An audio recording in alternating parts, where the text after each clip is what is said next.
This page is the cover of the May 15, 1998 issue of Sega Saturn Fan Magazine. The vibrant cover art features characters and mecha from Super Robot Wars Final Chapter, which is the primary focus of this issue. Prominently highlighted are a massive 61-page guide covering 19 maps and all units, plus interviews with key voice actors and singers associated with the series, promising to help players fully enjoy the conclusion. Inside, the magazine also features strategy guides for essential Saturn titles like Sakura Wars 2, Thou Shalt Not Die, Mobile Suit Gundam, Giran's Greed, Shining Force 2, Scenario 2, Dragon Force 2, and Gungriffon 2. Anticipation builds, with previews for upcoming games including Grandia Digital Museum, Lunar 2, Eternal Blue, Bat Gylar, Black Matrix, Langrisser V, and Baroque. It's clear this issue was packed with content for fans of strategy RPGs and mecha combat, covering some of the console's most important releases at the time. This page features a powerful image of Sagata Sanshiro standing in a field of flowers under a dramatic sky, holding a scroll that declares, "It's April! Play Sega Saturn!" It perfectly captures the spirit of Sega's famous Japanese mascot. The right side of the spread previews several key Sega Saturn titles, celebrating the arrival of spring as a season for new games. Highlighted releases include Sakura Wars 2, Thou Shalt Not Die, the highly anticipated sequel continuing the popular series, and Dragon Force 2, offering enhanced strategic RPG battles. Shining Force 2, Scenario 2, is presented as part of the epic three-part story, deepening the console's tactical RPG offerings. The page also showcases the arcade-perfect port of Vampire Savior, noting it includes characters from the entire Vampire series and requires the 4 MB RAM cartridge. Strategy fans also get a look at Bomberman Wars, a tactical take on the classic series, and Super Robot Wars Final Chapter, concluding the massive mecha strategy saga with its vast number of scenarios and iconic robots. Finally, there's an announcement that Sagata Senshiro's theme song COD is now available nationwide. This page heavily features the upcoming detective adventure game, Cross Tante Monogatari, highlighting it with striking character art and the promise of the biggest difficult case of this century.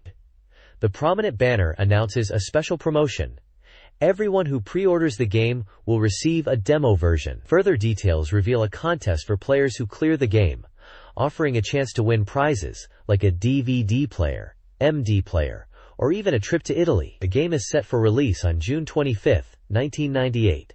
The right side provides the magazine's table of contents, listing guides, and special features. Key strategy guides include the conclusion to Super Robot Wars F, Mobile Suit Gundam, Giran's Greed, Shining Force 2 Scenario 2, Sakura Wars 2, Dragon Force 2, and strategy tips for action titles like Gungriffon 2 and The House of the Dead. There's also a section previewing upcoming games, and regular features like reader pages and game rankings. This page emphasizes a major new adventure title, while also covering the essential guides for the big releases of the period, giving readers a clear overview of what to expect in the issue.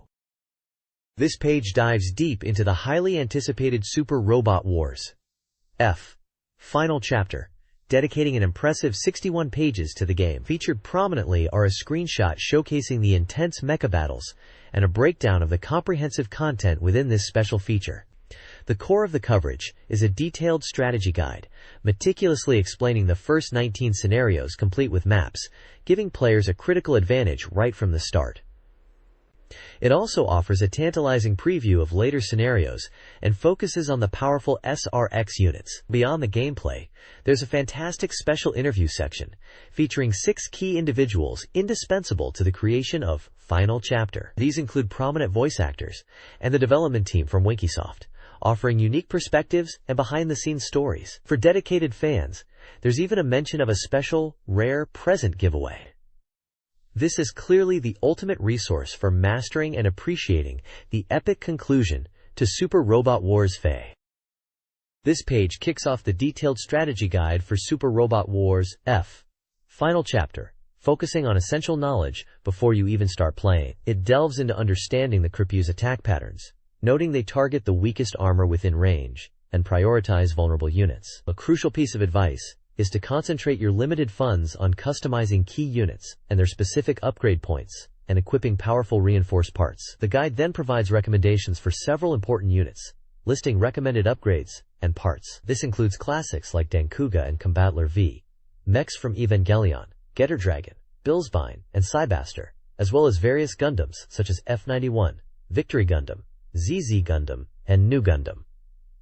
Each unit gets a brief description of its strengths and recommended role, along with specific customization suggestions like reinforcing mobility, weapons like the Dankuga sword or Combattler V's Shoudenji spin, or equipping parts like Mega Booster or Psycho Frame.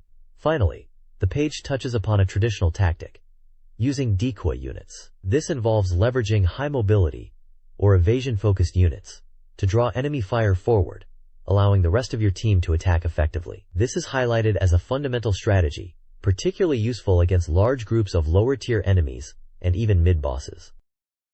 This page dives straight into the detailed strategy guide for Super Robot Wars F.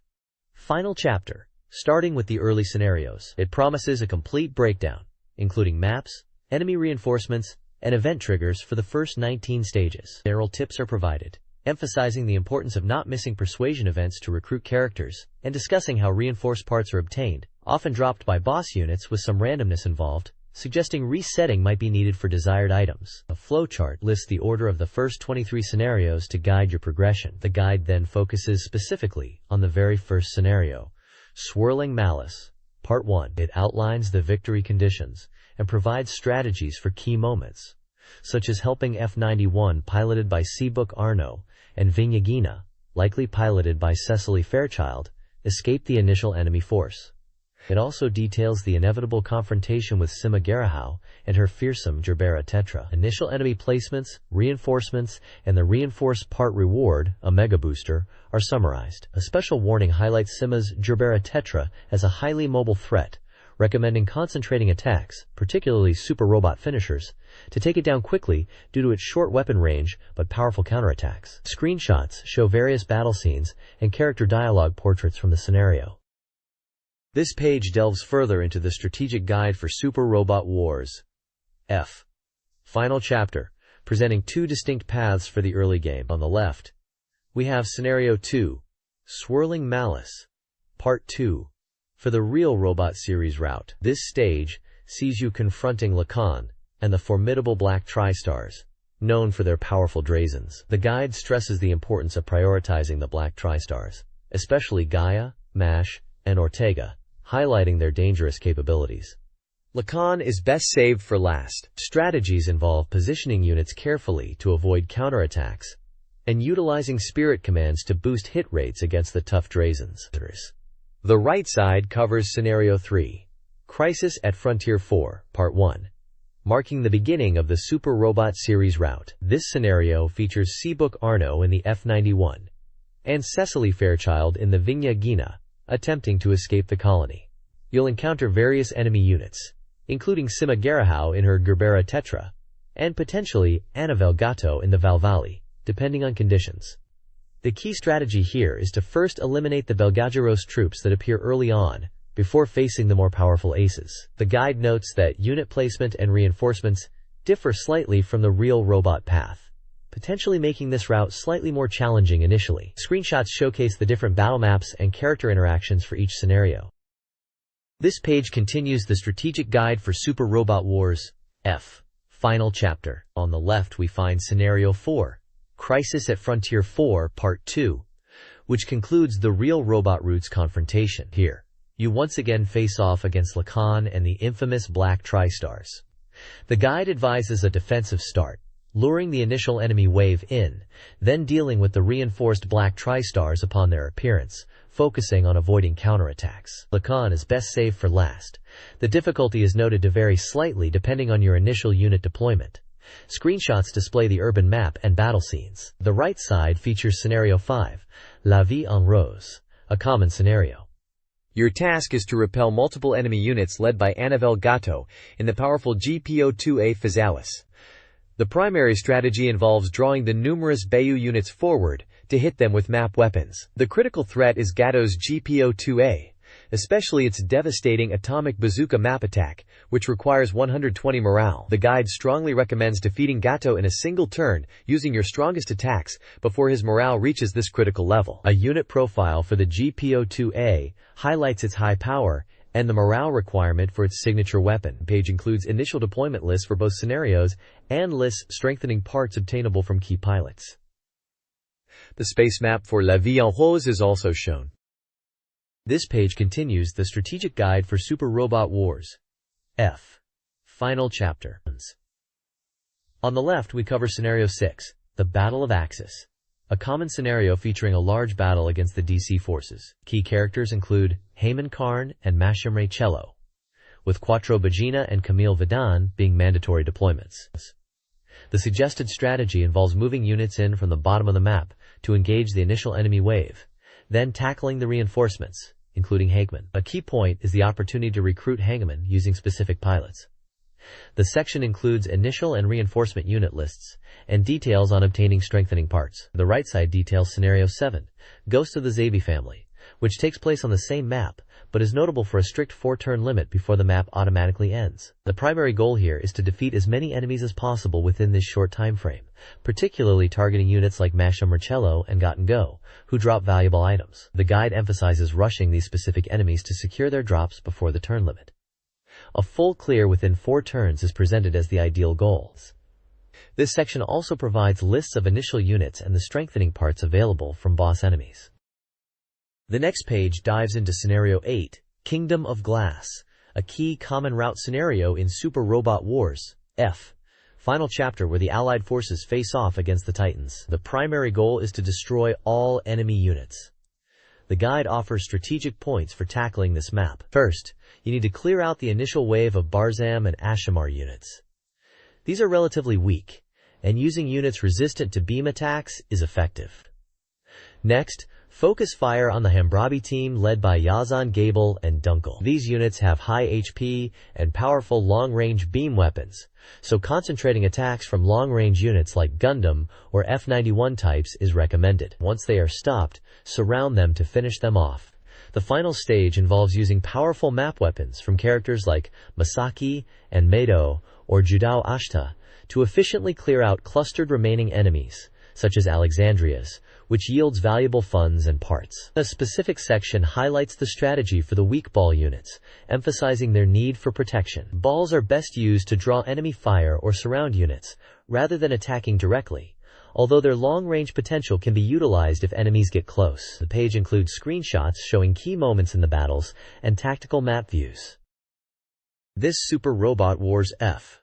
Final Chapter Strategy Guide covers Scenarios 9 and 10. Scenario 9, Amanda equals Kamandara, focuses on protecting the stationary Horus ship from DC forces. Survival earns rewards, but requires quickly clearing initial threats, including powerful enemies like Valvaro and Gato. Scenario 10, Titan's Malice, involves rescuing PLE and PLE-2 from DC forces led by Mark Goob.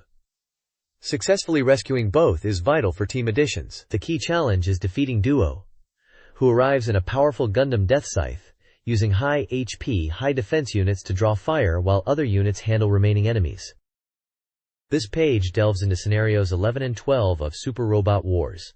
F. Final Chapter. Scenario 11, titled Identification, Part 1, sees Londo Bell heading to Shanghai, forming alliances, only to be attacked by the Drake Army, while the Titans interfere under the guise of a drill. The objective is to investigate 10 scattered bases within 10 turns, while battling Titans units. The guide stresses enhancing your sortie units with powerful parts, selecting skilled pilots like Amuro and Camille, and preparing for challenging multi-unit battles at the bases. Strategic unit deployment to cover different areas of the map is key to clearing the bases efficiently within the time limit. Following that is Scenario 12, Identification, Part 2.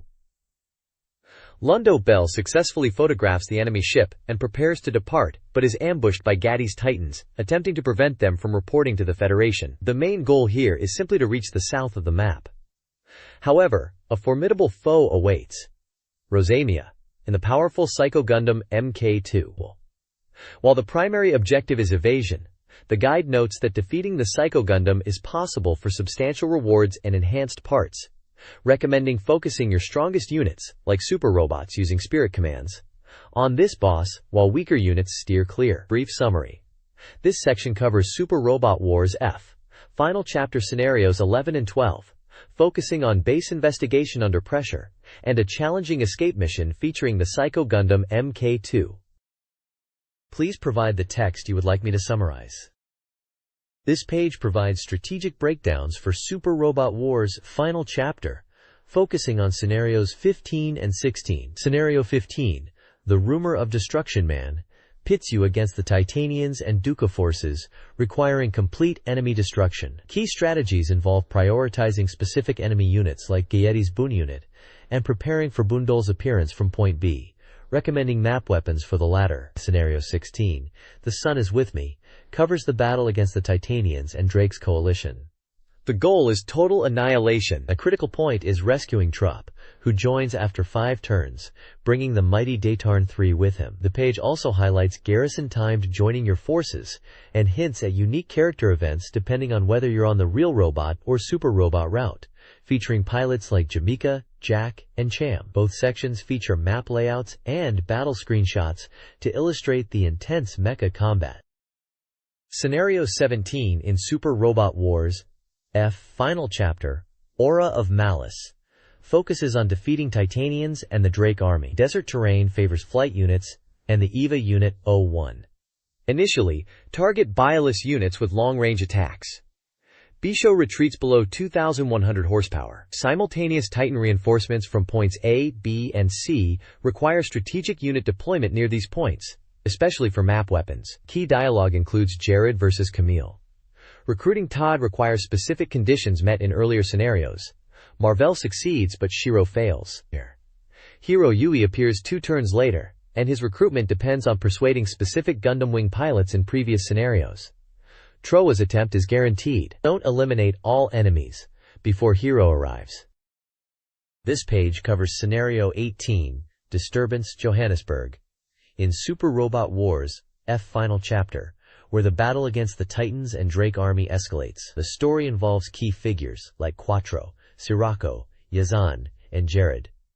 The objective is to defeat all enemies before the Congress Hall is taken. The guide provides strategic points for navigating this urban map. Point 1 suggests carefully positioning initial units near the Congress Hall, recommending units like the ZZ and Psycho Crusher, equipped with map weapons and enhanced armor. Point 2 advises moving your main force north, while potentially delaying Yazan's Hanbrabi, and dealing with reinforcements like Lala and Jared's Biomalant arriving at Point A.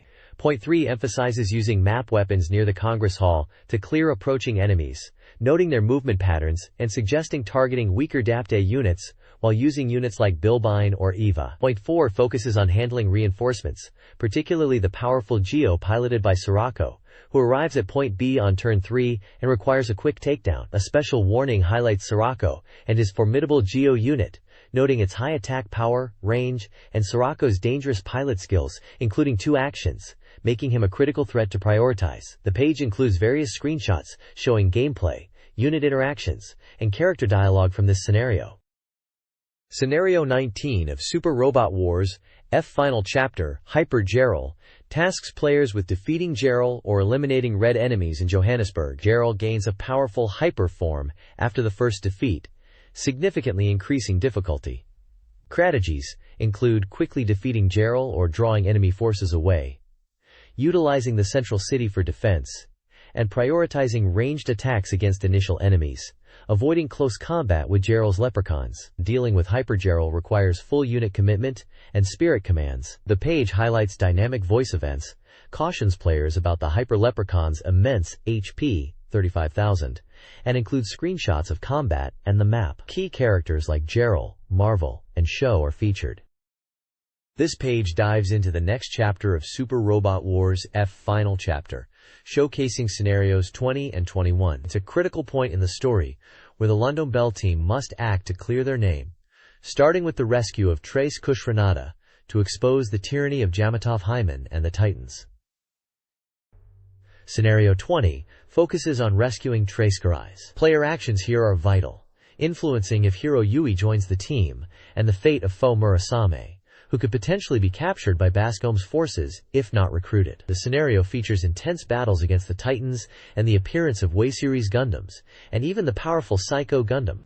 Following the rescue, Scenario 21 sees Tremblay's prepare for a pivotal broadcast. The Londo Bell forces, including Judao and Lina Ashta, stationed at a relay facility, must defend it from a relentless Titan assault, led by Bascom and Jared Mesa. This scenario also marks the return of Talad, leading to a confrontation with Shot Weapon. Notably, Lina gets into a mobile suit herself in this scenario, adding a unique moment. The page highlights how player choices earlier impact events here, particularly concerning Faust's situation. The overarching narrative hints at the looming threats of Master Asia and the Devil Gundam returning. This page delves into scenarios 22 and 23 of Super Robot Wars' final chapter, focusing heavily on Doman Kashu and the events surrounding the Devil Gundam threat and his trainings. Scenario 22, titled Doman's Crisis, Super Mode Activated, sees Doman training in the Guyana Highlands alongside his master, Master Asia. When the mysterious Eastern Undefeated challenges him, Doman's rage triggers the Super Mode. The scenario builds anticipation for a showdown between master and disciple, also featuring the introduction of Allenby Beardsley and the Nobel Gundam, much to the delight of fans. Scenario 23, Training in the Guyana Highlands, continues Doman's pursuit of the ultimate level of skill, Meikyo Shisui, necessary to fully utilize the Shining Gundam's true power. Master Asia and Schwarzbruder return to challenge Doman, pushing him to his limits. As Doman trains and battles, he begins to understand his own shortcomings. The latter half of the scenario brings the Machine Empire and London Bell forces into the fray. These scenarios are pivotal for Doman's character development and his path to unlocking the true super mode.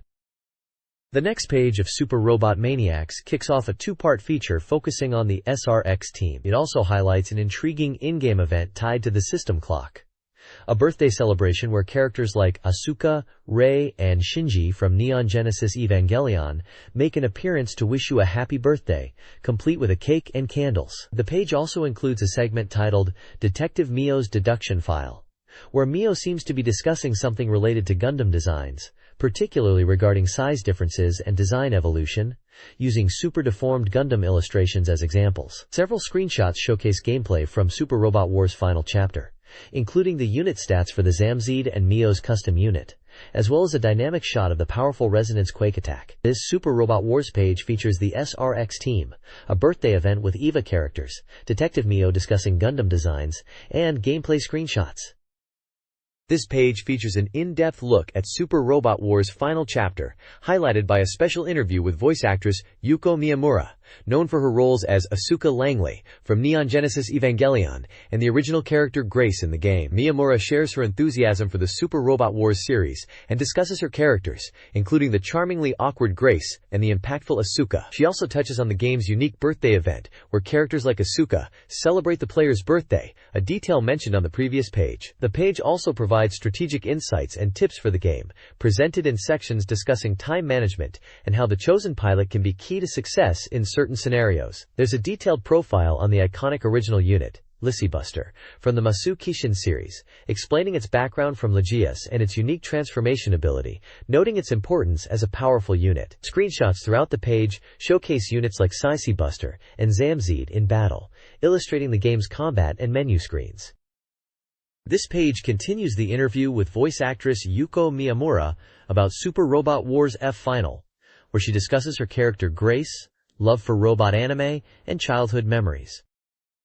This page features a special interview with the celebrated voice actress Noriko Hidaka, known for iconic roles like Noriko Takaya in Gunbuster. The interview focuses on revisiting her beloved characters, particularly Noriko Takaya and Mina likely for their appearance in Super Robot Wars Final, building on the context from the previous page. Hidaka discusses the experience of voicing these characters again, reflecting on the challenges, especially the intense screaming required for Noriko Takaya's techniques like the Buster Beam. She mentions the effort involved in differentiating the characters, as Noriko is a hot-blooded sports girl, while Mina has a more peculiar personality, despite both being voiced by her. The page includes screenshots from Super Robot Wars F Final, showcasing the Gunbuster unit in action, and a portrait of Mina highlighting the combat system with HP and N bars. Hidaka shares that voicing Noriko Takaya's powerful attacks was particularly memorable and demanding. Overall, the interview provides insight into the process of bringing classic characters to life in a new medium,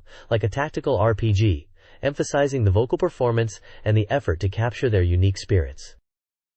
The next page features a special interview with veteran voice actor Hirotaka Suzuoki, discussing his return to voicing iconic characters in Super Robot Wars FIAM Final. Titled, From Anime to Games, a Reunion After 20 Years Changing Media, the interview focuses on the experience of bringing back beloved roles like Bright Noah from Mobile Suit Gundam and Banjo Haran from Daytarn 3. Suzuoki shares his thoughts on reprising these roles after 2 decades, and the feeling of seeing these characters brought to life in a tactical RPG format. The page includes screenshots from the game, showing Bright Noah's ship, the Rock Hylum, and Daytarn 3 in combat, complete with character portraits and memorable quotes from the anime. Suzuoki's profile lists some of his most famous roles, highlighting his long and impactful career in voice acting across various classic anime series. This page continues the interview with legendary voice actor Hirotaka Suzuoki, focusing on his experience reprising his roles as Banjo Haran from Daytarn 3 and Bright Noah from Mobile Suit Gundam for Super Robot Wars FIAM Final. Suzuoki reflects on the feeling of performing these iconic characters again after 2 decades, noting how the characters themselves haven't changed even if his voice has slightly with age. He shares anecdotes about the recording process for the game, contrasting it with anime production, and expresses his delight in hearing classic lines like Banjo's Daytarn, "Come here," brought to life in the game. The interview delves into the distinct appeal of both Banjos, described as having a fascinating mix of brightness and solitude, and Bright, seen as a relatable, human leader. The page is illustrated with numerous screenshots featuring Daytarn 3 and Bright's ship, the Rock Hylum, showcasing battle scenes with character portraits and memorable quotes. Suzuoki concludes by reflecting on the nostalgic experience and giving a message to the fans. This page presents a special roundtable interview featuring key development staff from Winky Soft and producer Takanobu Terada from Banpresto, discussing the creation of Super Robot Wars Final. The developers share insights into the challenges they faced during production, highlighting aspects like the expanded scenario volume, increased map data, and programming complexities. They also touch upon their personal favorite mechs and characters from the game's vast roster, explaining why certain units like Super Gundam or specific characters left a strong impression. The interview delves into the integration of 3D movie sequences and the process of adding voice acting for iconic lines and DVES, dramatic voice events, a significant feature for the series at the time. Photos of the participating staff members are featured alongside small screenshots showcasing gameplay and character portraits from Super Robot Wars FIAM Final. The next page continues the interview about Super Robot Wars FIAM Final with producer Takanobu Terada and Winky Soft staff. The discussion delves into unit balance and player strategies. They talk about the game's customization options, including 10-step upgrades, and how players can enjoy using even weaker characters. Balancing powerful units like the Dendrobium is mentioned, as are comparisons between classic super robots like Mazinger Z and various Gundam units. The participants share their personal approaches to playing the game, whether focusing on upgrading main characters or finding enjoyment in using less obvious units. Screenshots illustrate various battle scenes featuring units from different series and character dialogue prompts, including one with Sleggar Law from Mobile Suit Gundam and another referencing Combattler vs. A. Sidebar briefly touches upon the unique mechanics of the Ideon unit in the game. This page features a fascinating look behind the scenes of Super Robot Wars FIAM Final. The left side delves into the game's challenging map design, discussing how tactical planning and smart use of spirit commands are crucial for success. The developers highlight intentionally difficult maps that require players to adapt their strategies, noting that sometimes the best approach is to anticipate challenges and reset if necessary. They mention that even early maps can be tough, but careful planning, like knowing when to use spirit commands or how to handle specific bosses like Hammonkarn, pays off. A screenshot shows a battle moment featuring the God Gundam, illustrating the game's visual style and combat HUD. The main feature is a special interview with the creative team Re-Up, responsible for the visuals in the Sparrow series. The 4 members discuss their background, which started with toy and character design, before expanding into game illustration. They specifically talk about their extensive work on Super Robot Wars F Final, creating over 100 character designs and adapting them into the game's signature super deformed style. They reveal their meticulous process in bringing these iconic mecha and pilots to life, building on their previous experience with Bandai products and even Gundam trading cards. Their goal is to provide players with visually appealing and engaging designs that enhance the gameplay experience. The page includes photos of the team and examples of their character and mecha sketches. This page continues the interview with the visual design team behind Super Robot Wars Final, delving into their creative process. The left side focuses on the secrets of bringing mecha and pilots to life in the game's signature super deformed SD style, discussing the techniques used to exaggerate features and maintain recognizability while creating dynamic poses. Screenshots show SD units in battle. The right side of the page shifts focus to the design of the original main characters. The lead designer discusses the initial requests and how the characters were developed, emphasizing the importance of personality and balancing design elements. An illustration features two prominent female original characters. The interview highlights the core philosophy of the SD style, boldly deforming the key visual elements to make them stand out. This page continues the interview with the visual design team behind Super Robot Wars Final. The left side focuses on the intricacies of creating the vast number of super deformed robots, discussing the sheer scale of units in the game, possibly exceeding the number of creatures in Pokemon. Screenshots show SD units like Getter Robo and Dankuga in action, alongside original character sketches. The center features a prominent vertical text, quoting that the number of SD robots is likely greater than the number of Pokemon. The right side presents a Super Hyper Present giveaway featuring various handmade items from the development staff of Super Robot Wars F Final. These include unique prizes, such as signed illustrations on Shikishi boards, clear file sets featuring line art, staff headbands, and original bookmarks. A particularly notable and humorous item offered is a pair of Grace's underwear, adorned with a hand-drawn character illustration, described as a truly unique and liver breath, playful term, item. Multiple winners will receive these one-of-a-kind collectibles. This page features a special interview with the legendary anime song singer Ichiro Mizuki, where he discusses his deep passion for the game Super Robot Wars Final. Known for his iconic Otakebi battle cry, Mizuki shares his experiences playing the game, emphasizing his love for the super robot characters like Mazinger Z, Combattler V, and Getter Robo. He talks about dedicating many hours daily to the game, preferring a slow, strategic playstyle over rushing. Mizuki addresses the game's difficulty, noting the challenge of enemy evasion and low hit rates, but finds it rewarding to overcome these obstacles. The page also includes a brief profile of Mizuki and snippets from his gameplay diary, recounting specific moments and unit deployments, highlighting his personal connection to the robots. Overall, the content showcases Mizuki's genuine enthusiasm and dedication to the Super Robot Wars series. This page continues the fascinating interview with the legendary Ichiro Mizuki, diving deeper into his philosophy of putting hot blood and soul into his powerful anime theme songs, a passion he clearly brings to his gameplay of Super Robot Wars F Final. He discusses how his approach to singing heroic robot anthems is mirrored in the game, where the spirit of the characters and their battles resonates deeply with him. The page highlights a radio program featuring Mizuki alongside Hironobu Kageyama and Shinji Suzumura, where they passionately discuss Super Robot Wars, bringing that same fiery spirit to the airwaves. It's clear this isn't just a game for him. It's an extension of the heroic themes he's championed throughout his career, particularly with iconic robots like Mazinger Z and Mazinkaiser.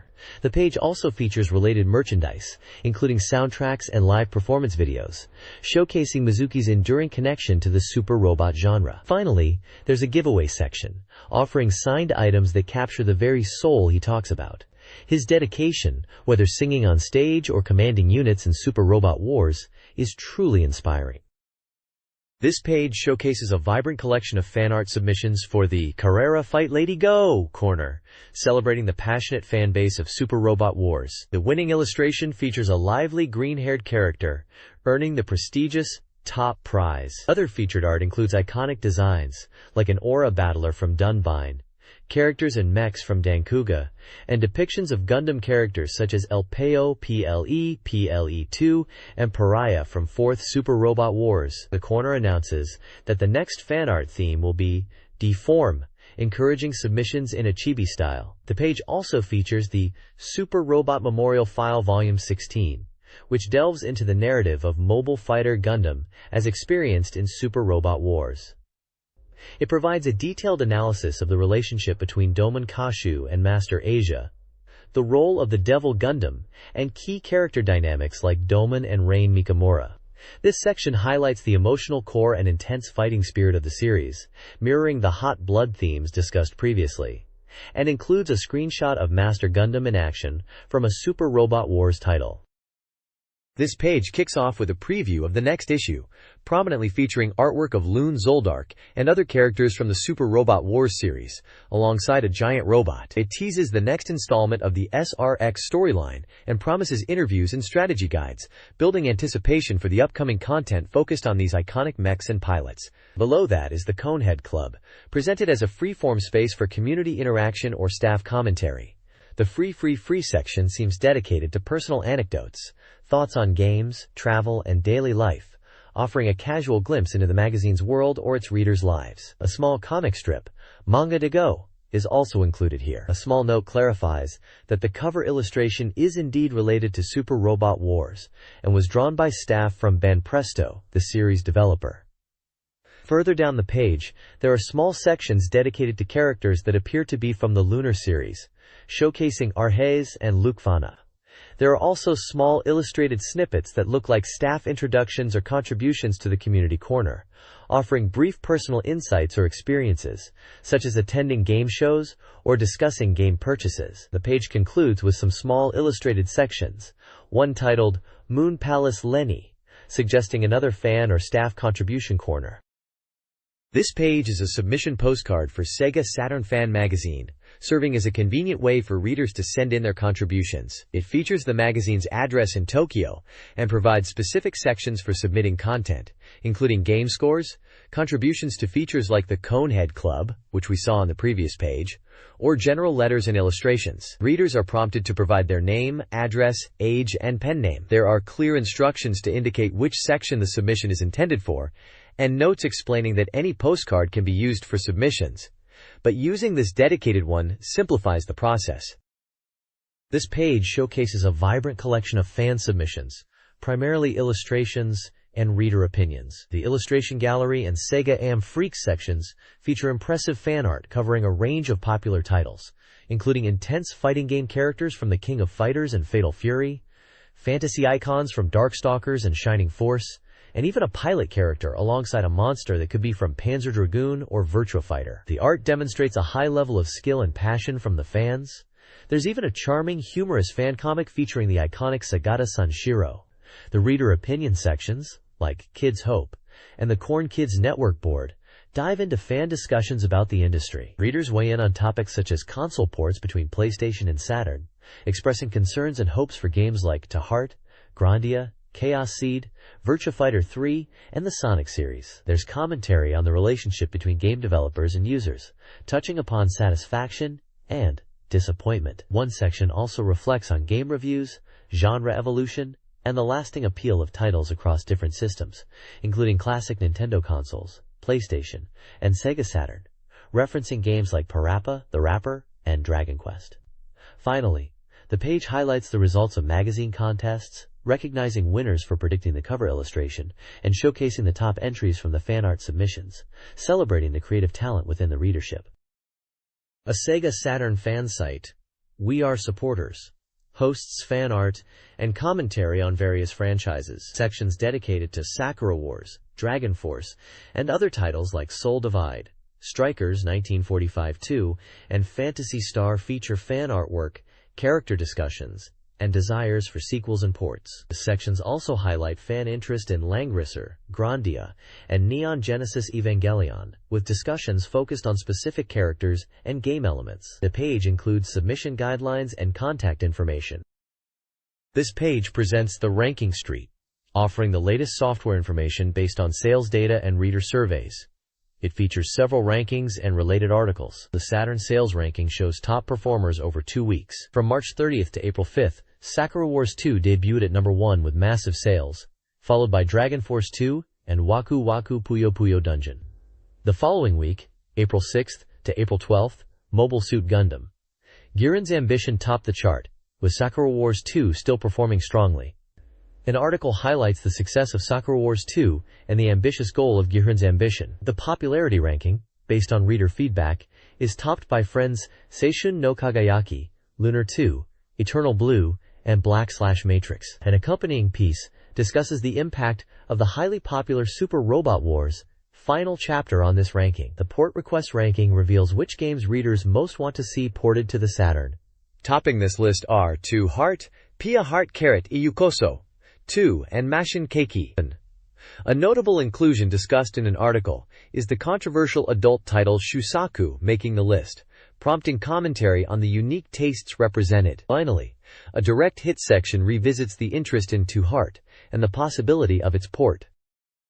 This page dives into the ranking street, presenting various data points on game popularity and performance. A prominent article discusses how Pia Heart Carrot A Yukoso managed to top a ranking, even with fewer votes, by excelling in user satisfaction, notably surpassing even The Lost One. The core of the page features the real-time game ranking, which tracks recent activity and player sentiment. Top performers in this ranking include Sakura Wars, Super Robot Wars Phi, and even Burst Error. The page also provides a cumulative ranking Best 20, reflecting the most popular games over the past 6 months. Leading this long-term chart are familiar heavy hitters like Sakura Wars, Super Robot Wars, F, and Grandia. The data presented on this page covers Sega Saturn software releases up to March 19th, offering a snapshot of the market and fan preferences around that time. This page delves into the ranking street, presenting the results of reader surveys. A feature highlights how Welcome to Pia Carrot surprisingly took the top spot, especially considering the high anticipation surrounding Eve, The Lost One. While Eve, The Lost One had significant hype, its overall score didn't quite meet expectations in this early reader ranking. The main game report card table confirms these results, showing Welcome to Pia Carrot at number 1 and Eve, The Lost One at number 2, based on average reader scores across various categories like scenario, characters, and graphics. The Convenience Store 2 and Time Commandos also feature in the top rankings. Reader comments offer insight into the scores. Fans praised Welcome to Pia Carrot's careful production, relaxing atmosphere, good visuals, and ample replayability, though some felt the gameplay was too simple and the protagonist lacked presence. Or Eve, The Lost One, positive feedback noted improved graphics and a compelling story, but criticisms pointed to underutilized game systems, a confusing ending, and inconsistent pacing. Developer notes acknowledge the feedback received and mention efforts to add new content like characters and voice acting in future releases. Screenshots show character portraits and scenes from both games.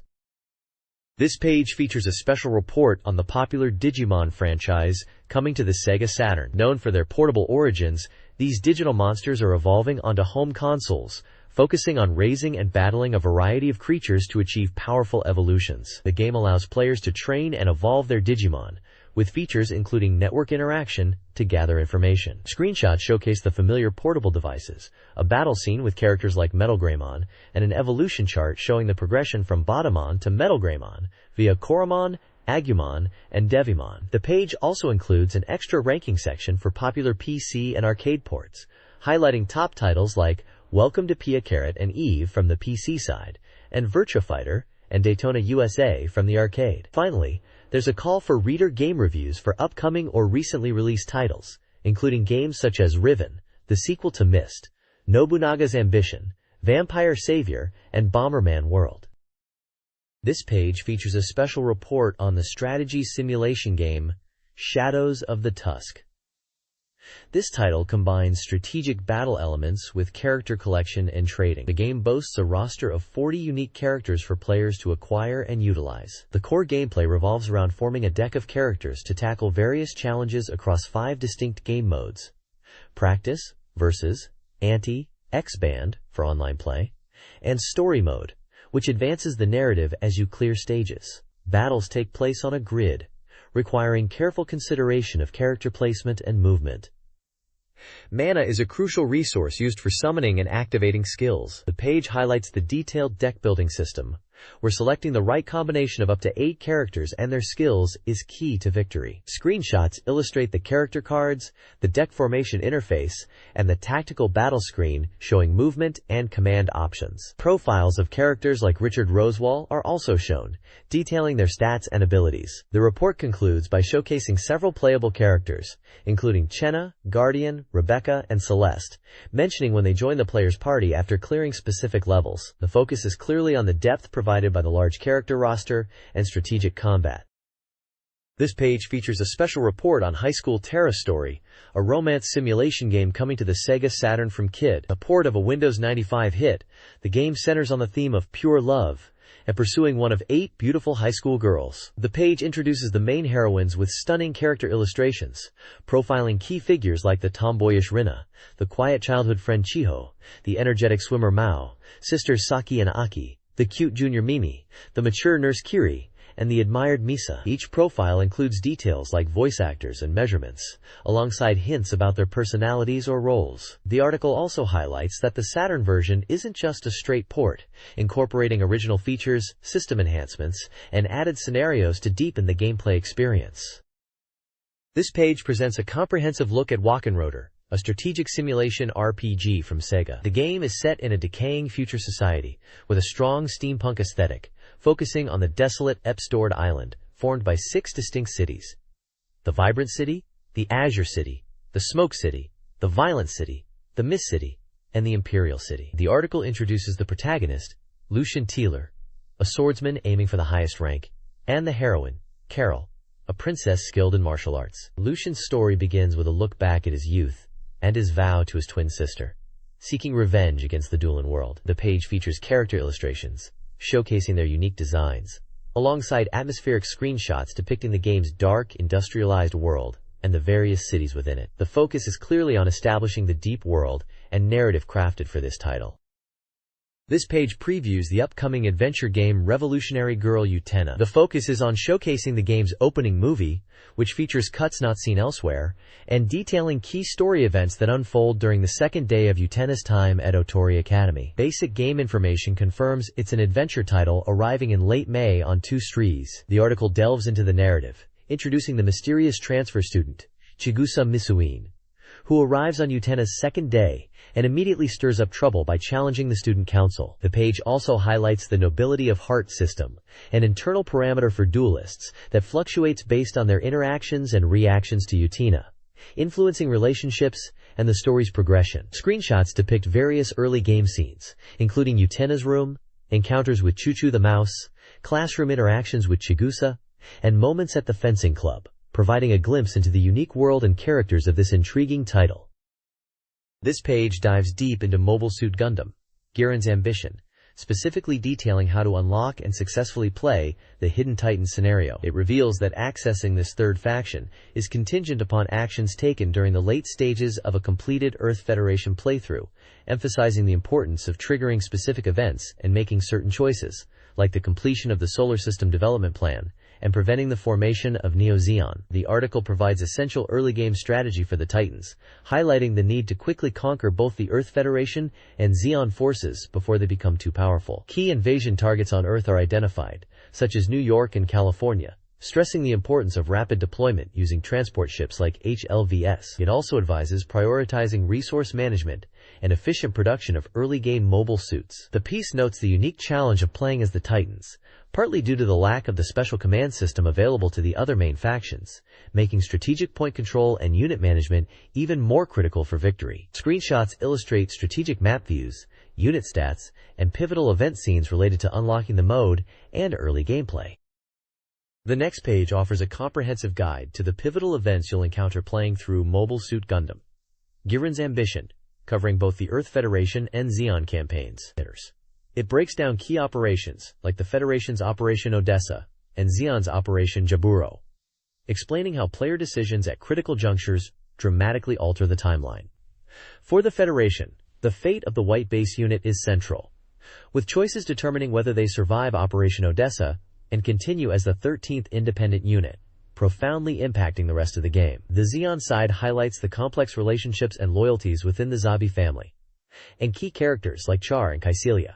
Decisions regarding Char's requests, Makwov's actions, and Kaecilia's power plays are crucial. Successfully capturing Jaburo as Zeon, for instance, isn't historical, but is achievable based on your strategy, leading to a unique victory ending for Gihrin. The article emphasizes that your choices dictate the outcome, from peace negotiations offered by Gihrin to the potential collapse of the Zaburobi family, and even the emergence of a third force like the Titans, showing just how much freedom the game gives you to deviate from the anime's story. This page dives deep into the battle system mechanics of Mobile Suit Gundam, Gihrin's ambition, providing a thorough analysis based on data and experiments. It breaks down key factors influencing combat outcomes. The article highlights the significant impact unique characters have on battle performance, showing experimental data comparing unit effectiveness with and without a specific pilot, demonstrating the clear advantage of having skilled characters in command. It also explains how weapon usage frequency and attack success probabilities are calculated, influenced by character stats like skill and specific weapon proficiencies, such as ranged or melee skill. Terrain suitability is another crucial element discussed, detailing how different environments affect unit hit and evasion rates, emphasizing the strategic importance of positioning. The page also covers character progression, outlining how pilots gain experience, increase their rank, and improve their abilities through achievement values, which in turn boosts their combat effectiveness and expands command capabilities. A large table provides initial statistics for a wide array of unique characters, showing their starting rank, charisma, command, endurance, melee, ranged, reaction, and new combat type abilities, along with their terrain suitability and how their stats increase as they level up. Screenshots illustrate various combat scenarios and unit types discussed in the analysis. This is essential information for anyone looking to master the game's complex tactical layer. This page provides an in-depth strategy guide for the early stages of Shining Force 2, Scenario 2, The Targeted Godchild. It kicks off the walkthrough covering the story and map progression up to the end of Chapter 1. The guide immediately jumps into tactics for the first two battles against the ominous Bolzome sect, introducing key enemy priests you'll encounter. It includes a detailed map and breakdown for the crucial Balsamo East Plains battle, offering strategic advice for navigating the terrain and dealing with the enemy forces, including specific tactics for handling characters like Phenol and Basanda, and guidance on defeating the first major boss, the Cruel Commander. Beyond battle strategy, the page highlights exciting new features introduced in Scenario 2. It showcases the Character Encyclopedia, a valuable tool allowing players to view profiles and information on all characters encountered, aiding in understanding the extensive cast. It also explains the Synchronicity Encyclopedia, which helps track character relationships and how they evolve with the unfolding story, adding depth to the narrative experience. Screenshots throughout the page illustrate the gameplay, tactical maps, and these helpful new encyclopedia features. This Shining Force 2I strategy guide details battles 3 to 5 of Scenario 2, The Targeted Godchild. Battle 3 focuses on the ruins, including Cruel Army remnants and recruiting Waltz and Rock in Balsamo. Battle 4 details the Republic versus Median forces in the Dusty South Plains, introducing Shilf and offering tactics for the Dusty Mountain Path. Battle 5 features a crucial confrontation with Variant's army in the Southern Hills, highlighting strategies against Variant and his Domino Ray attack. Detailed maps, screenshots, and item/weapon lists aid players in navigating these challenging early battles. This page offers a comprehensive strategy guide for Episode 3 of Sakura Taisen 2, Kimi, Shinitamu Kotonakare, titled The Matchmaking. This episode introduces Kana and focuses on building trust, particularly with Kana and Sumair. The guide breaks down key events, lips, live interactive picture system, choices, and combat encounters. It details specific time slots and locations within the Imperial Theater and nearby areas where events occur and LIPS opportunities arise, such as the Imperial Map, 14 to 2015, 00, the Rooftop, Lenny's Room, the Training Room, and the Manager's Room, from 1445. Interactions with characters like Sakura, Iris, Maria, Kuran, Lenny Saki, and even the injured Lieutenant General Yoneda are highlighted, explaining how different LIPS choices impact trust levels. The guide emphasizes the importance of visiting locations at the right time to trigger events and maximize trust gains, noting that some interactions yield no changes regardless of choices or time, while others require specific timing or selecting the correct response. It's a thorough walkthrough designed to help players navigate the branching paths and character relationships in this crucial episode. The next page continues the strategy guide for Episode 3 of Sakura Wars 2, focusing on key events and character interactions during the dramatic the matchmaking chapter. It covers various locations and scenarios within the Imperial Theater and leading up to the Kanzaki Mansion. Section 2 details navigating the show without Lieutenant General Yoneda, emphasizing Lip's choices on the stage and in the dressing room that affect the trust of team members like Iris, Sumair, Kana, and Orihime's. Section 3 moves to the courtyard, showing how successful combat practice with Kana can significantly improve her impression and trust towards Ogami. Section 4 covers a sensitive moment in the manager's room regarding Sumair, where honesty about feelings is crucial and impacts the trust of Sumair, Kana, Iris, and Sakura. Section 5 returns to the stage during a demonic attack, highlighting how communication choices here affect the trust of Orihime, Kuran, and Maria as the team prepares to rescue Sumair. Finally, Section 6 details the confrontation at the Kanzaki residence gate, explaining the Lip's choices when dealing with Sumair's father and Kana to gain entry, noting that the outcome of getting past the gate ultimately depends on teamwork despite some initial choices not changing the result. The guide emphasizes the critical role of Lip's timing and choices in managing character trust throughout these events leading to Sumair's rescue.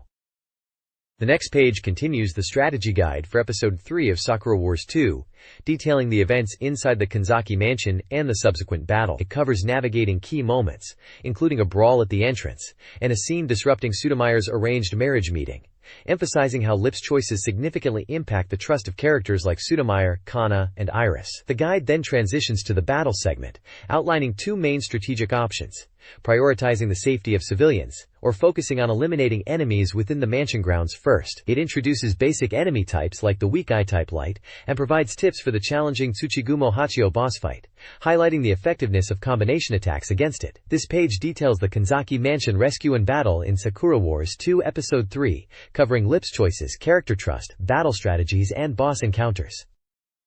This page features an interview with Maya Okamoto, the voice actress who portrays Orihime in the Sakura Wars series. The interview delves into her audition process for the role and the evolution of Orihime's character, discussing potential inspirations behind the design and personality. Okamoto shares her experiences voicing Orihime and her impressions of working on Sakura Wars, highlighting the camaraderie among the cast. She also touches upon her other performance activities, such as stage work and dance. The article is accompanied by beautiful character art and game screenshots of Orihime, as well as photos of Maya Okamoto. There is also a brief section about a giveaway for an autographed item. This page features an in-depth guide to research and item creation in Dragon Force.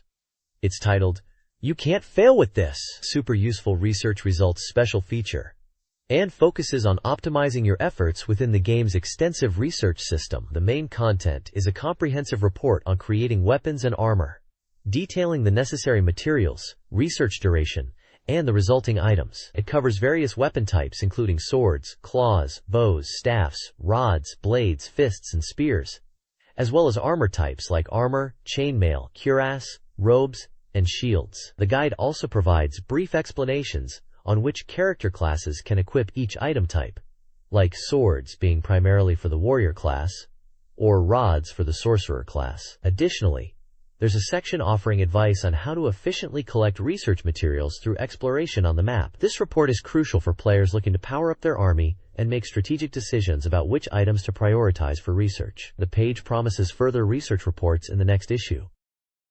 This page provides a detailed look at Dragon Force 2, focusing on research and character artwork. It starts with Research Reports 3 and 4, which cover scrolls, books, and rings. These items are crucial for enhancing units, increasing MP, and generally powering up your army, continuing the theme of strategic preparation seen in the previous page. There's a specific mention of researching dragon scrolls, highlighting their power and difficulty to obtain. Further down the page, a comprehensive list shows how the names of various character classes change as they level up, indicating their progression and specialization throughout the game. This is a key reference for players understanding unit development. The right side of the page showcases setting rough artwork for 14 key characters from Dragon Force 2. Displayed are preliminary designs for Carl, Sheris, Tialis, Grantel, Clint, Midart, Kiri, Nira, August, Giuseppe, Fujimaru, Marielle, and Edward. The artwork gives a glimpse into the visual style and designs of the game's main players, allowing fans to appreciate the characters' initial concepts. This page dives into a comprehensive strategy guide for Gun Griffon 2, focusing on mastering the game's powerful mechs, specifically the Type 12 modified AWGS. It breaks down essential techniques for controlling your unit, covering movement, turning, and jumping. The guide also details offensive strategies, including advanced aiming methods like deflection shooting, and utilizing resupply attacks for crucial support. Before heading into the main missions, the page emphasizes the importance of preparation, with a section on fundamental techniques and training exercises. It highlights practicing maneuvers and shooting on different maps, showing screenshots of basic training areas like Okinawa and East Fuji. An overview of the various weapon types is also provided, discussing their strengths, weaknesses, and best uses in different combat scenarios, such as the standard machine gun, shotgun, and rocket launcher variants. The content suggests experimenting with weapons to find what suits your playstyle. The next page continues the Gun Griffon 2 strategy guide, diving into specific missions. It starts with Mission 1, focusing on achieving a 100% destruction rate. The guide details how to handle the initial enemies scattering across the map, managing the crucial resupply helicopter event by defending it and clearing remaining foes, and understanding enemy reinforcement points, including tactics for dealing with groups that split up. Screenshots highlight key moments and enemy types like the elephant tank. The page then moves to Mission 2, centered around defending a rescue helicopter. This mission is more challenging, with enemies attacking from multiple directions, especially in forest terrain where radar is limited. A key focus is shooting down enemy helicopters effectively. The guide also covers navigating later waves, dealing with ambushes from the southwest, and the critical importance of timing your resupplies. Screenshots showcase the diverse combat environments and airborne threats. The content also includes a brief mention of a promotional pilot jacket giveaway. This strategy guide for the House of the Dead's Stage 3 details crucial route choices impacting difficulty and item placement. Area 1 emphasizes quick enemy takedowns and researcher rescue, highlighting key item locations. Area 2 presents a strategic fork in the road. The right route prioritizes high score potential, while the left route is more challenging but offers a golden frog. Both routes detail enemy encounters and researcher rescue. Finally, a crucial decision after the third researcher rescue determines whether to face tougher enemies and a potential Stage 4 bonus in Area 3, or bypass these challenges. This page continues the strategy guide for the House of the Dead, picking up with the crucial final fork in Area 3 of Stage 3. It reinforces that this choice significantly impacts the path and difficulty towards the boss. Following the guide, there's also a breakdown of how to tackle the Hermit, the large spider-like enemy encountered before the boss. The main focus shifts to the intense battle against the Stage 3 boss, the Magician. The guide details his attack patterns across multiple phases, primarily involving launching fire orbs. The key strategy emphasized is focusing fire on these orbs to destroy them before they hit you, and then targeting the Magician himself when vulnerable. The page also includes a comprehensive voice collection, listing character dialogue from various stages. More interestingly, it reveals hidden techniques for the Saturn version, including a character select cheat unlocked by holding L and R and pressing a specific sequence of buttons, up, down, X, Y, Z. It also describes how to display your score during gameplay using L and R plus X, then holding L and R and pressing Y. The guide highlights the unique abilities of the bonus characters, Sophie and the female researcher, noting Sophie's low attack but tiny hit detection, and the researcher's average attack but low starting health, making them challenging but potentially rewarding choices for expert players. This page features a collection of reader feedback from survey postcards, titled, Hello, as corner number 7. Readers share brief thoughts on various topics, often related to gaming experiences, personal opinions on the Saturn, or specific game titles. A significant portion of the page is dedicated to ranking the magazine's articles based on reader surveys, showing the best 10 interesting articles and best 10 boring articles. Popular games featured prominently in the interesting rankings include giants like Sakura Wars 2, Super Robot Wars Complete Box, Dragon Force 2, Shining Force 2 Eyes, and the Saturn port of the House of the Dead. Less popular articles featured games such as World Stadium and Tokimeki Memorial Drama Series Volume 2. The page also includes an advertisement for the Sega Saturn game Usama Game, a unique title focused on interacting with idols through a battle system. Finally, there's a list of winners for a prize draw, referencing many of the same game titles that appeared in the article rankings. This page is all about hooking up savvy Saturn players with some free software. It's a reader survey designed to gather feedback while offering up a chance to win one of 10 hot Saturn titles. Readers are asked about their gaming habits, which consoles and magazines they check out, and what they thought of the articles and games featured in this very issue. To enter, you fill out the survey on a postcard, picking which of the 10 listed games you'd want if you win. The prize lineup includes some serious gems, like Revolutionary Girl Utena, Princess Maker, Fairy Tales Come True, Langue Reservée, Baroque, and Super Tempo. The survey references several lists, including articles from this issue, other gaming magazines, various hardware platforms, and a long list of upcoming Sega Saturn releases, featuring anticipated titles like Cyber Troopers Virtualon, Grandia, Shining Force 2i, The House of the Dead, Marvel Superheroes vs. Street Fighter, and the Dungeons & Dragons collection. There's also a breakdown of how games are rated, covering aspects like character, music, value, controls, excitement, and originality. It's a smart way for the magazine to engage its audience and get valuable data. This page is a comprehensive listing of Sega Saturn software titles available up to April 18th.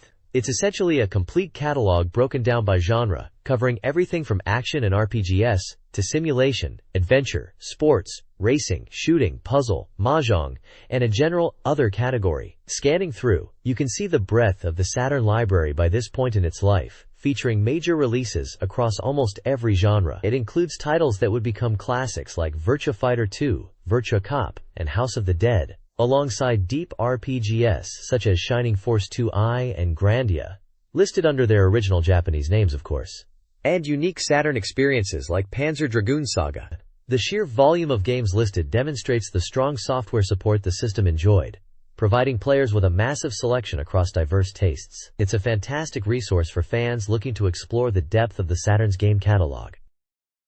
This page is part of the Game Lab section, dedicated to helping players understand and progress in their games. It focuses on the simulation title, Pro Yaku Team wo Tsukaru. Let's make a pro baseball team. The primary objective discussed is building a powerhouse team capable of defeating the formidable world selection. The key strategy outlined is identifying and recruiting players with high potential, specifically those whose parameters can reach their maximum limits through development. The guide provides recommendations for players across different positions: pitcher, catcher, infield, outfield, and designated hitter. It highlights key players known for their potential growth or specific skills, sometimes noting tips like acquiring them early or focusing on their development. While detailed tables of player stats are presented, the core message emphasizes scouting for potential rather than just current ability. It's all about strategic team building and player development to conquer a tough in-game challenge.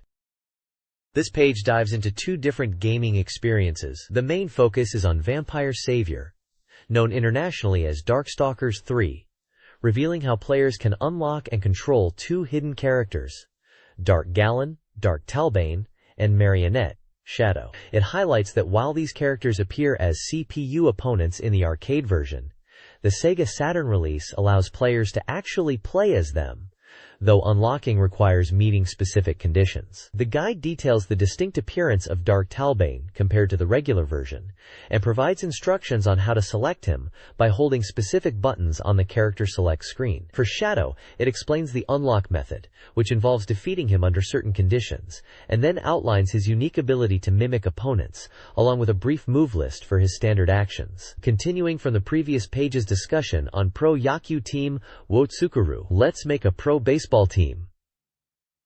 This section wraps up the strategy guide for beating the formidable world selection team. It presents a recommended lineup based on players identified in previous scouting analysis. There's also an introduction to a specific in-game team, the Hachioji Swallows, detailing their development concept and reputation as a strong opponent, along with a password to access their 6-year data. Finally, an update is given on the ongoing Satafan Strongest Team Decision Tournament, a player-voted competition for the game.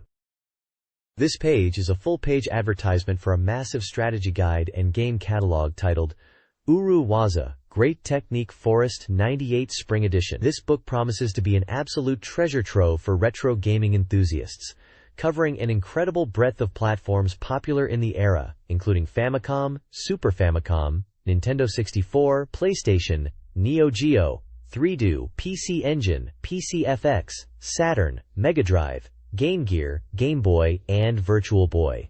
The guide boasts a staggering 7,394 game entries in its catalog.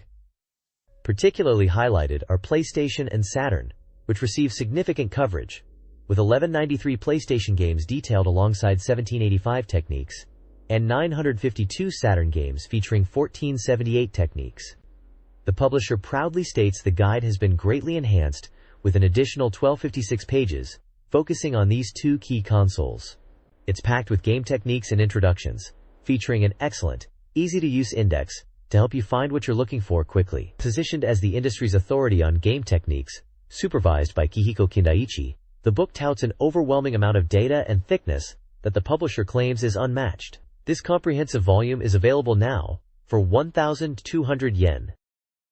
This page features a report on the upcoming Grandia Digital Museum, described as a fan disc, packed with fun, beyond just being a database. It allows players to reconnect with nostalgic moments and characters from the original Grandia. The game isn't just a passive collection, it includes interactive elements. Players can explore 4 distinct dungeons, engage in battles reminiscent of the main game, collect items, and fill the blanks in the Arendt Museum database. Special scenarios feature familiar faces, like the Garlisle Forces girls, even putting you through their rigorous training. On the left side, there's a special giveaway event, offering premium goods that were sold at the Tokyo Game Show earlier that year. Prizes include items like plush toys, caps, karates, and puzzles featuring various ESP-published games such as Grandia, Baroque, and Silhouette Mirage, giving fans a chance to win some cool merchandise. This page is a reader postcard, serving as a combined survey and entry form for the current issue's giveaway. On the right side, it features standard postcard elements, like space for a 50 yen stamp, and the magazine's address for the Reader Present No. 9 application section in Tokyo. Below are fields for the reader's address, name, and phone number. A key section is the Game Scorecard, asking participants to select games they've played from a specific table on page 123 and provide their evaluation using a simple rating system represented by symbols. The right side also includes a space to indicate which prize number the reader desires from the presents offered in this issue. The left side of the postcard contains a grid with numbered boxes, 2 through 19, likely used for entering codes or specific survey responses, offering a structured way for readers to provide feedback beyond just the game ratings. This page dives deep into the bonus content found in Grandia Digital Museum, focusing on the Arendt Museum and its various exhibits. The museum offers fans a wealth of behind-the-scenes information and fun extras. Inside the museum, you'll find several rooms dedicated to different aspects of the game. The data room lets you check out collected items, while the screening room showcases a wide array of character facial expressions. The library provides detailed data on all the monsters you encounter, including new ones specific to the museum. Art enthusiasts can explore the art settings room, featuring beautiful background art and character designs, even showing the intricate detail put into specific locations like Galeon's ship. There's also a theater where you can listen to radio dramas based on scenes from the main game, highlighting the voice acting. Finally, the Save Data section allows you to jump into pre-saved points at key moments from the main story. Beyond the museum exhibits, the game includes a fun playground area, revealing 6 entertaining minigames. These range from dexterity challenges like avoiding frogs or hitting characters with a tray, to action-oriented games like shooting Gantz or defending Fina. There's even a baseball game featuring Rap and Gadwin, and a typing challenge parodying classic games. This bonus content adds significant replayability and fan service to the package. This page features a comprehensive report on Lunar 2, Eternal Blue, showcasing new information directly from the development staff. It gives us a look at the game's opening sequences, highlighting the journey from the protagonist Hiro's departure to his fateful meeting with Lucia at the Blue Star Tower. The visuals are clearly a step up from the Sega CD version, with enhanced presentation for key event scenes. A delightful addition is the focus on character expressions shown in the dialogue windows, adding more personality to conversations. The main feature is an in-depth interview with character designer Toshiyuki Kubuka and animation director Yuichi Sugiyama. They discuss the challenges and techniques behind merging traditional cell animation with CG elements in the Saturn version, noting the benefits of CG for complex movements and angles, while addressing the difficulties of achieving a seamless blend. They confirm extensive use of CG throughout the game, particularly in cinematic moments and even the opening sequences. It's clear they put a lot of effort into pushing the visual presentation for this release. This page dives deeper into the animation of Lunar 2, Eternal Blue, featuring an interview with character designer Toshiyuki Kubuka. He shares his thoughts on the transition to full-color digital animation for the Sega Saturn, emphasizing the richness it brings compared to traditional cell methods. Kubuka also discusses his vision for Lucia's character design and how her personality is portrayed through the animation. The page provides a fascinating behind-the-scenes look at the animation studio Gonzo, showcasing their production pipeline. We see storyboards, CG modeling work, and the computer setups used to bring the game's cinematic sequences to life, illustrating the blend of techniques used. There are also screenshots highlighting key animated moments and character expressions. Overall, it demonstrates the significant effort made to elevate the visual presentation and character portrayal in the Saturn version.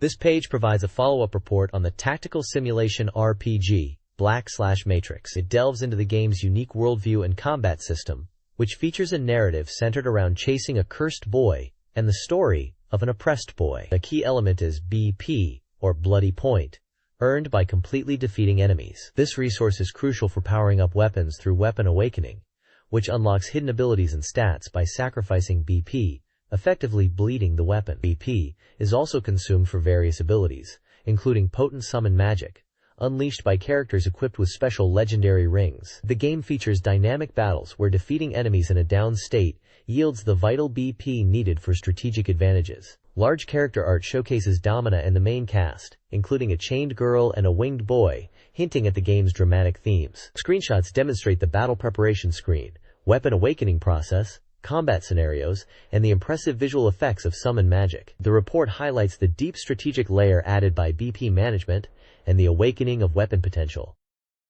This page dives deeper into the world of Black/Matrix by introducing 7 of the main characters who live in a world where the weak are prey to the strong. It provides profiles for Abel, Piripo, Rupui, Marco, Reprobus, Gaius, and Yofane, detailing their attack types, preferred weapons like swords, axes, spears, and rapiers, and giving a glimpse into their personalities and roles in the story. The profiles feature striking character artwork and small screenshots showing them in dialogue or combat. The page also touches upon the overall combat system, mentioning the 6 different attack types and 10 weapon categories available, each with varying ranges and characteristics. Furthermore, it highlights that other sub-characters, such as Parody, Minion, and Ruby, will join your party later in the game, each bringing their own attack types and contributions. The page emphasizes the dramatic nature of the narrative through character quotes, and poses thematic questions like, "Hey, is love real?" This page continues the deep dive into the world of Magic Academy Eberouge Special, a follow-up entry in the popular dating simulation series. This special version condenses the playtime to just 1 year and 9 months, focusing on a more intense and event-filled school life.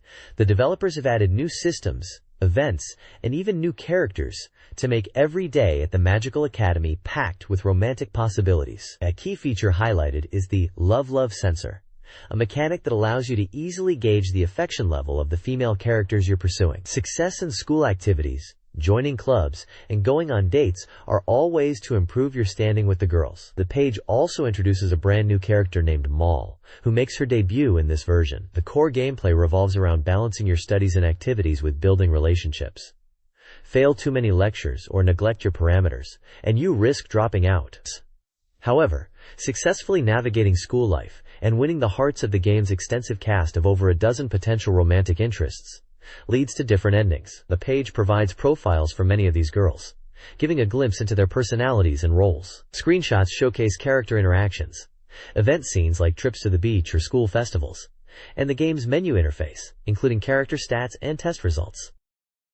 This page dives into the Sega Saturn port of Princess Maker 2, titled Princess Maker 2: The Dream Fairies. It confirms that the game has received a significant upgrade for this release, adding original new elements and enhancements. The report previews the core gameplay loop, where you, as the father, raise your daughter from age 10 to 18. The goal, of course, is to guide her to become a princess, or achieve one of the many other diverse endings. Gameplay involves managing her schedule, including studying to improve skills, working part-time jobs to earn money, and taking vacations to reduce stress. The magazine confirms the return of familiar characters and the introduction of new rivals specifically for this Saturn version, adding fresh challenges and interactions. It also highlights an increase in events, such as seasonal festivals, contests, and chance encounters with friends and rivals, making the 8 years of her life feel more dynamic and full. The piece touches on buying items like clothes to change her appearance and mood,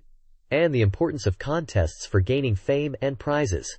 It also mentions the special first print limited edition B2 poster featuring artwork by Akai Takami. Brief summary. Saturn's Princess Maker 2 preview details new characters, increased events, and enhanced gameplay in raising your daughter.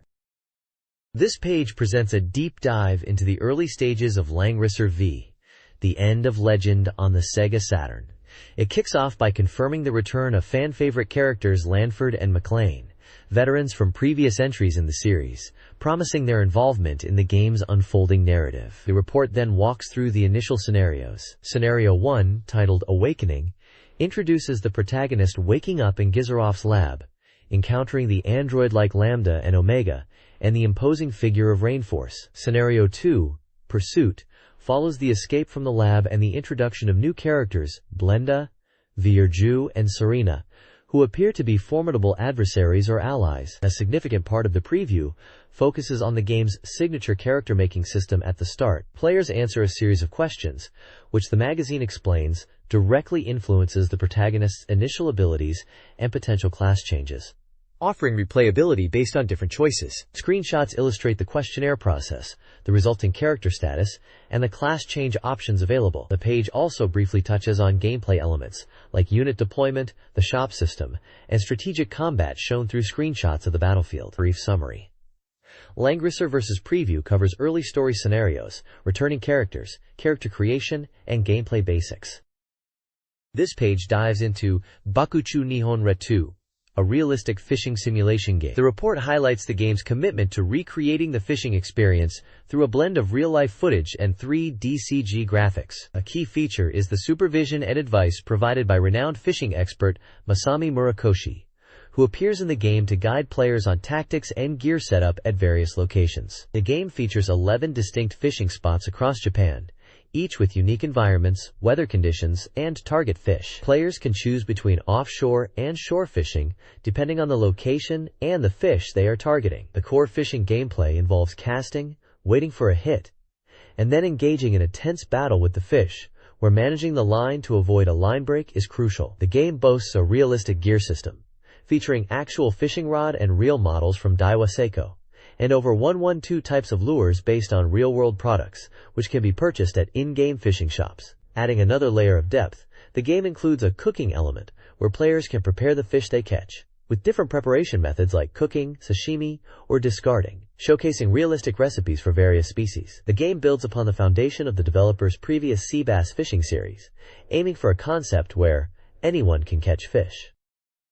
This page features an in-depth interview with the creators behind the adventure game Another Memories. It highlights the perspectives of the original artist and character designer, Ebishitu, and the development director, Haruyasu Ikeuchi. The interview delves into the challenges of bringing a shoujo manga-inspired visual style to early game graphics, particularly the limitations of 256 colors, and blending traditional illustration techniques with computer graphics. Ibishi discusses their initial experience with game art and the difficulties of adapting their pastel-like aesthetic. Ikeuchi shares insights into the development process, including working with the artist and the integration of CG elements, noting how the unique visual style influenced the game's presentation. The page showcases key characters from the game and discusses their creation. We see portraits and descriptions of Ariane, Shirley, Charlotte, Yuri, Tika, and Marcia, detailing their personalities and design origins. A large, beautiful illustration of the protagonist in a yellow dress is prominently displayed, embodying the game's distinctive pastel art style. The discussion covers the game's event, CGS, and how they were approached to enhance the storytelling. The page also provides a brief summary of the game's basic information, including its release as an adventure game. Overall, it gives a fascinating look into the artistic and technical decisions that shaped Another Memory's unique visual identity. This page features a dual promotion highlighting two distinct games centered around the theme of youth and coming-of-age. On the left side is Game de Shun, presented as the second installment in Kids' board game series. This game uses a vibrant chibi art style and includes elements like selecting your path on a board, engaging in lively mini-games with friends, and even a solo personality diagnosis mode. It's positioned as a fun, social experience. The right side introduces Romance Simulation Tour Party, Rarian Party, an anime-style game focusing on a graduation trip where players experience encounters and navigate romantic relationships. It features a large cast of potential partners, both male and female, and promises a journey of love and memorable experiences. Both titles are available for PlayStation and Sega Saturn, priced at 5,800 yen, offering different approaches to the nostalgic theme of youth. This page introduces the dark and unique 3D RPG, Baroque, set in a twisted post-apocalyptic world. The main character, haunted by a sense of sin, must ascend the warped nerve tower to heal the world and uncover forgotten memories. The core gameplay involves real-time dungeon crawling through ever-changing floors. What makes Baroque distinct is that the tower's structure, item placement, and enemy encounters are different with every playthrough, encouraging exploration and adaptation. Screenshots showcase the early 3D visuals of the tower's desolate corridors and strange inhabitants. The game features a variety of items to find and bizarre, aberrant forms to battle. Notably, the game supports analog control for smoother movement in its claustrophobic environments. It promises a solitary and challenging journey into a deeply atmospheric world. The next page delves further into the gameplay and world of Baroque. It highlights the crucial tactical combat against the unique and visually distinct aberrations, emphasizing the need for precise timing and aiming at their core to defeat them. Items are presented as vital for survival, detailing how they can be used directly or thrown at enemies for different effects, which is key when facing multiple foes. The narrative structure is also explored, revealing that interacting with the other inhabitants of the tower is essential to piecing together the protagonist's lost memories and understanding the world. These encounters introduce a cast of characters, some offering assistance, others acting as hostile murder corps. Special attacks used by the aberrations are showcased, including those that inflict negative status effects like darkness, which can be recovered from over time or using specific items. The page also provides a concise list of key items found in the game, describing their general uses, such as damaging enemies, granting experience, causing dislocation, or providing defensive buffs. Finally, there's a small announcement about a giveaway campaign for a Baroque Repot CD data file, likely containing supplementary information or media related to the game. The screenshots throughout illustrate the bizarre enemy designs, item usage, and character interactions within the atmospheric tower environment. This page focuses on the Sega Saturn game Multi-Lancer, Reinforce, highlighting it as the complete Saturn version with numerous new elements. The game takes a unique approach for the series, shifting from a combat simulation to a training simulation, where the player takes on the role of training the protagonist, Randy. Key features of this version include a revamped combat system and minigames. The gameplay revolves around selecting one of the 6 Lancers each week to guide Randy's growth through training, patrol, or requests. Sundays offer opportunities for events or outings with the chosen partner. The page emphasizes the importance of choosing the right partner, as it significantly impacts Randy's development. Screenshots showcase the tactical combat view, minigame scenarios like collecting bananas, event scenes, and character interactions. A particularly noted feature is the La mode, which presents the characters in swimsuits during certain events. The page also introduces several key characters and their voice actors, including Sylvia Nimrod, Angela, and Sakuya Lansith, providing brief profiles and comments from their voice actors, which often touch on their impressions of the characters and the game itself. The overall tone suggests an engaging simulation experience, focused on character relationships and strategic training alongside combat.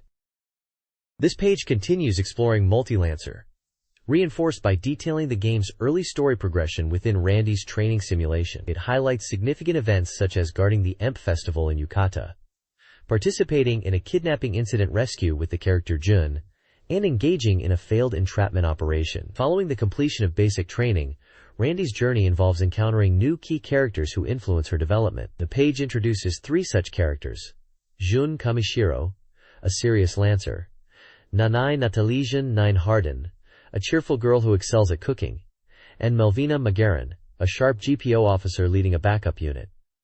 Character profiles and comments from staff or voice actors provide glimpses into their personalities and importance within the game's narrative structure, reinforcing the focus on character relationships and story-driven simulation established on the previous page. This page dives into Roommate 3, marking the conclusion of the Ryuko Inui storyline in this unique simulation series. The game puts you back into shared living with Ryuko, focusing on the crucial period of her life as she navigates university exams and high school graduation. The simulation unfolds over a compressed one-month period, from February 13th to March 11th, capturing this pivotal time leading up to her future path. The game features two types of events: mandatory story events that drive the main narrative, and free events that occur when specific in-game conditions are met, adding spontaneity to the experience. Enhancing interaction, Roommate 3 introduces 3 new systems for deeper communication. You can now exchange emails with Ryuko using a PHS, personal handyphone system, when she's out. A quirky addition is exchanging diary entries via a recording teddy bear. Furthermore, you gain the ability to proactively invite Ryuko out on dates to various locations like convenience stores or parks. A new minigame is also included, where you can grow herbs. Tending to them successfully makes Ryuko happy, while neglect incurs her displeasure. These additions aim to provide a richer, more engaging simulation experience. This page features a look at 2 very different Sega Saturn titles. First up is Find Love 2, The Prologue, described as a fan disc centered around the 3 most popular girls from the previous game in the romance simulation series. It offers fans a deep dive into the characters with detailed profiles, voice tools like the Videolator and Telephone for interactive conversations, and music video clips. There's even a private graphics mode showing scenes from their daily lives, and a sneak peek at the upcoming main game, Find Love 2. Moving on, we have Super Tempo, a comical action game starring 2 insect characters, Tempo and Katie. The goal is to collect money by defeating enemies and items, ultimately aiming for wealth. The game features transformations via power-up items, adding variety to the gameplay. Unique elements include voice effects that trigger during actions and minigames scattered throughout the stages, such as pizza, karate, and a rather oddly named kidnapping minigame. Clearing stages earns you money which can be used to buy items to decorate your house, reflecting your progress towards becoming rich. The page highlights the distinct abilities of the 2 protagonists: Tempo with his violin-based attacks and hovering, and Katie with her fire attacks and flight, and how they can be swapped between stages using special Tech Mahi boxes.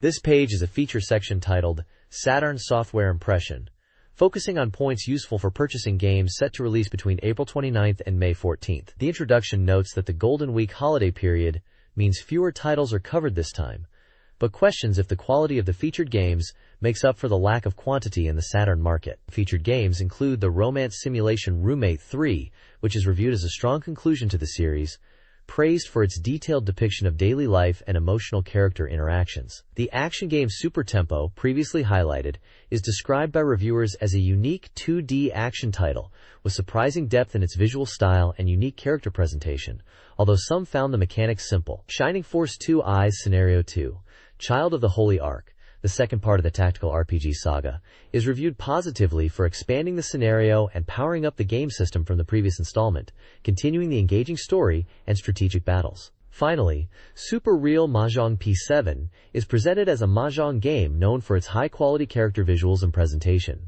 with reviewers appreciating the polished artwork and classic mahjong gameplay loop. Overall, the page offers brief impressions and scores for these diverse upcoming titles. This page covers new hardware, upcoming Saturn games, and arcade prizes. A new racing steering wheel, the Zerotech SS, is highlighted for its responsive control. Baroque, a real-time 3D RPG, promises a unique puzzle-like experience in a shifting neural tower. Roommate 3, previously discussed, is praised for its in-depth simulation of daily life and emotional storytelling. Arcade prizes include Tatsunoko character keychains, Sonic and Tails plush, Nadesico figures, and Puyo Puyo pens. A giveaway for these prizes, including Tatsunoko and Nadesico items, is also announced.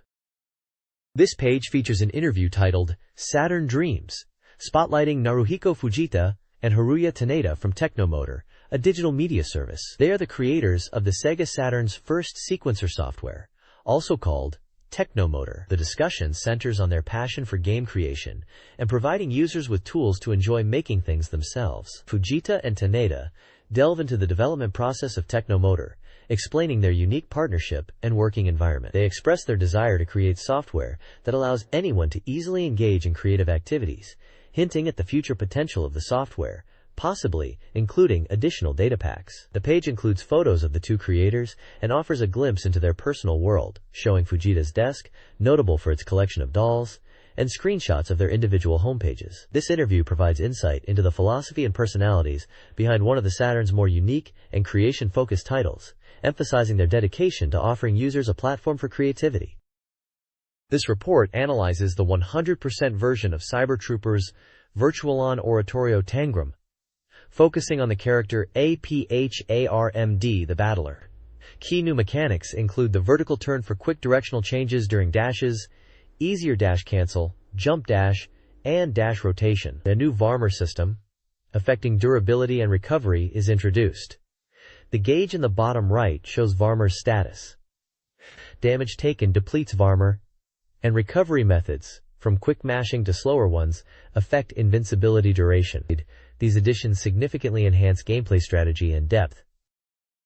This page dives deep into the offensive capabilities of APHARMD, the battler in Cyber Troopers Virtualon Oratorio Tangram, focusing exclusively on its various turbo-shot attacks. A crucial tip highlighted is the fundamental technique required for all turbo-shots: returning the control stick to the neutral position just before execution, a technique useful for other movement options as well. The page features a comprehensive breakdown of APHARMD's turbo-shots, detailing different moves depending on stance and button combinations. Specific techniques are illustrated and explained, such as the R-trigger plus R-turbo's rapid fire, the powerful RL trigger plus R-turbo kick, and the RL plus R-trigger plus R-turbo, which can inflict paralysis on hit, allowing for follow-up attacks. Near-turbo shots are presented as effective guard breaks, with surprisingly low damage but high stun value, while jump turbo shots provide limited but effective options for airborne combat. This is an essential guide for any player looking to master APHARM's varied, ranged, and close-quarters options provided by the turbo shot system. This page announces the exciting return of the beat-em-up franchise with Dynamite Cop 2. The most significant addition is the introduction of a 3-player mode, allowing players to choose from a new roster of characters. The familiar face Bruno Dellinger, along with newcomers Gene Ivey and Eddie Brown from the NMS Navy SEALs. Each character brings unique skills to the fight, with Gene specializing in grappling and Eddie in Muay Thai, while Bruno remains a versatile choice. Adding depth to the gameplay is a new item and power-up system. Players can collect power-ups from defeated enemies to temporarily boost their combat prowess, and new items like devastating missiles are available to aid in clearing stages. The page features various action-packed screenshots showcasing the intense combat, the character selection screen, dynamic boss battles, and cinematic sequences. It also highlights the game's signature over-the-top action and diverse environments, hinting at the thrilling adventure that awaits players. A small feature profile highlights a wanted person, adding to the game's adventurous theme.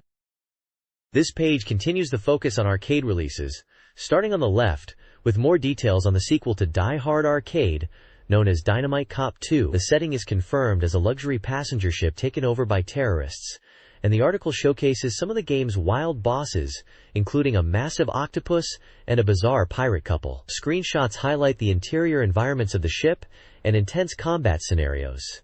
There's also a report on the game's announcement event, featuring photos of the team and arcade cabinets, reinforcing its upcoming arcade debut. On the right side, the spotlight shifts to Virtua Striker 2, with the announcement of the arcade update, Virtua Striker 2, version 98. This version is directly linked to the 1998 World Cup, bringing significant changes. It features an expanded roster of 24 teams competing in the World Cup, with several teams updated or added. Gameplay receives notable enhancements, including new camera angles and improved replay sequences for showcasing goals. The producer emphasizes that this is more than just a simple version update, with core programming refined to deliver a much hotter and more enjoyable competitive experience. This page dives deep into the highly anticipated arcade release from Treasure, Radiant Silvergun, set to launch in May. The left side heralds the game's arrival, emphasizing its reputation among shooting game fans and its long-awaited debut. It highlights the game's core features, such as the plethora of bosses and the significant role that interactive terrain plays in gameplay, suggesting that simply destroying enemies isn't always the solution. Some screenshots show intense boss battles and complex level designs with environmental elements. On the right, the focus shifts to Radiant Silvergun's distinctive 3-button shot system. This system offers a variety of offensive options depending on the situation. The article details several unique weapon types: the powerful forward-firing Vulcan laser, the wide shot for broad coverage, the homing shot that locks onto targets, the spread shot for angled attacks, the versatile radiant sword, the homing plasma, and the ultimate hyper sword activated by a full gauge, which provides temporary invincibility. Each weapon is illustrated with screenshots and diagrams, showing their firing patterns, giving players a glimpse into the game's complex and strategic combat. This page features a collection of ultex, which are special secrets and tips for various Sega Saturn games. The main focus is on, "Let's make a pro baseball team," offering commands to instantly see endings or introduce the development staff. Other games covered include Searchy Pia Adventure, Doki Doki Heart Nightmare, with tips for increasing items and winning mahjong matches. Arcana Strikes provides a method to obtain rare cards by inputting passwords, listing many specific codes. Courier Crisis details intriguing secrets, like passwords to transform the player into an alien or a gorilla, a wireframe view toggle during gameplay, and access to a training stage. Tips for Bay Trial Love include entering a specific name for easy race wins, and a method to see dogs in a minigame.